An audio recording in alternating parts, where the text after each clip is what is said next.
हरियाणा में इलेक्शंस हुए हैं। अब इलेक्शंस हुए हैं तो कोई ना कोई सीएम भी बनेगा।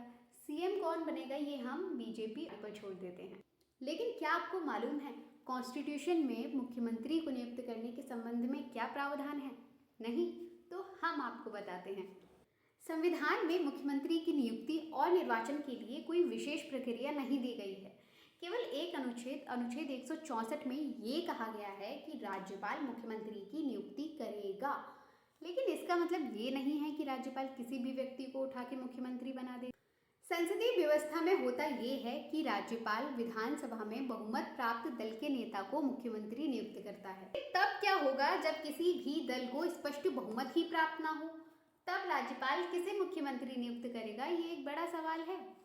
ऐसी स्थिति में राज्यपाल को अपने विवेकाधिकार का इस्तेमाल करने की शक्ति मिल जाती है और राज्यपाल विधानसभा के सबसे बड़े दल या फिर दलों के समूह यानी कि गठबंधन के नेता को मुख्यमंत्री नियुक्त करता है और फिर उसे 1 महीने के भीतर सदन में विश्वास मत प्राप्त करने के लिए कहता है। राज्यपाल अपने व्यक्तिगत फैसले द्वारा मुख्यमंत्री की नियुक्ति सिर्फ तब कर सकता है जब मुख्यमंत्री की मौत कार्यकाल के दौरान हो जाती है और उसका कोई उत्तराधिकारी तय नहीं होता।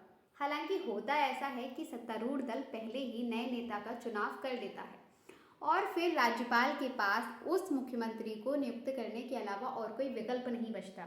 इस तरह से वो अपनी इस शक्ति का प्रयोग भी नहीं कर पाता। मुख्यमंत्री की नियुक्ति के संबंध में हमारा संविधान बहुत ही लचीला है। हमारे संविधान की ऐसी कोई डिमांड नहीं है कि व्यक्ति को मुख्यमंत्री नियुक्त होने से पहले बहुमत सिद्ध करना पड़ेगा। राज्यपाल पहले किसी व्यक्ति को मुख्यमंत्री नियुक्त कर सकता है और उसको एक पर्टिकुलर टाइम पीरियड के अंदर बहुमत सिद्ध करने के लिए कह सकता है और ऐसा बहुत सारे मामलों में हो भी चुका है।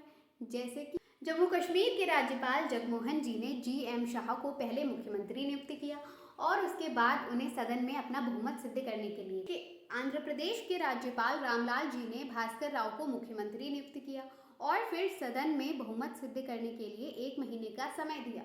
हालांकि वो बहुमत साबित करने में नाकामयाब रहे थे।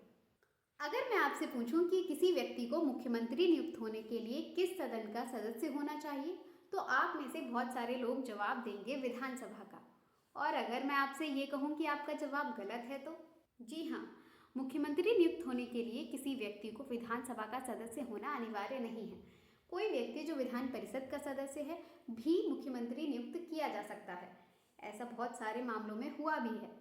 1952 में मद्रास यानी कि वर्तमान के तमिलनाडु के सी राजगोपालाचारी जी, 1952 में बॉम्बे यानी कि वर्तमान के महाराष्ट्र में मोरारजी देसाई को, 1960 में उत्तर प्रदेश में सीवी गुप्ता को, 1968 में बिहार में वीपी मंडल को मुख्यमंत्री नियुक्त किया गया जब वो विधान परिषद के सदस्य थे।